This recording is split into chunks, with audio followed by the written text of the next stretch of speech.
Welcome back, brothers and sisters. I am Braden. This is Langley Outdoors Academy, and thank you for stopping by.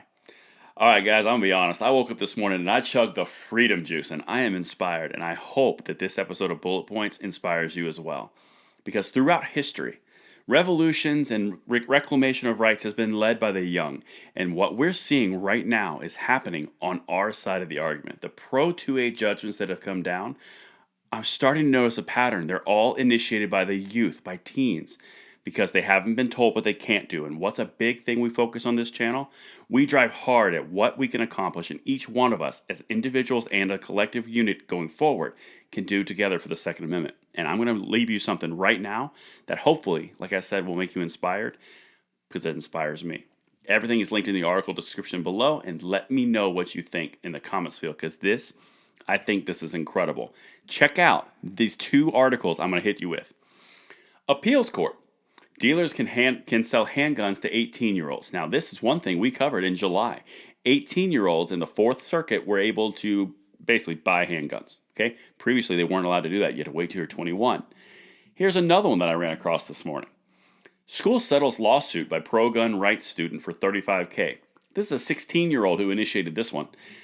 Check out what happened with this 16-year-old case, and I'm going to come back to this, but it's important because we have power. We just have to recognize it. This is in Illinois. A school district in northern Illinois has agreed to pay $35,000 to settle a lawsuit by a former student who supports gun rights and claims her rights were violated during a walkout in 2018. They obviously were, but check out what she had to endure as 16.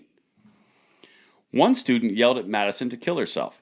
Another student took pictures of Madison's group, one of which reportedly became an online meme and method of ridicule among students, the lawsuit stated. Oster was 16 and a junior at the time, 16 years old. She argued that her rights to free speech, due process, and equal protection were violated by school officials, and then the school paid her $35,000 to settle because they were probably sued for more. Now let's check out this appeals court. How did that appeals court decision start out? Tuesday's ruling was prompted by a lawsuit by 19-year-old Natalia Marshall, a University of Virginia student who said she wanted a handgun as protection from an abusive ex-boyfriend. That's two teens, 16 and 19, who have spurred some of the most impactful judgments this year, and arguably in a few years. Also, you know that New York case that's happening that the left is freaking out about the concealed carry piece, basically allowing you to bear arms in public in New York? Yeah. That was started by two individuals who had enough of it. The point is, guys, 4 individuals in the 2-3 years ago started lawsuits because their rights were infringed, and they took the leap of faith because they dealt with the ridicule. They dealt with everything that the left always throws at us. But look what they accomplished. 2 of these people were teenagers, 16 and 19. Imagine what you guys can do in the key demographic of 25 to about 45. People who watch this channel, imagine what you guys are capable of with your life experience and your wisdom for the Second Amendment. This is incredible, and this is a boon to us, guys. This is something we drive off of. The teens are leading this. What can you do for the Second Amendment? What can you do to follow in the footsteps of those that came before you in defending freedom?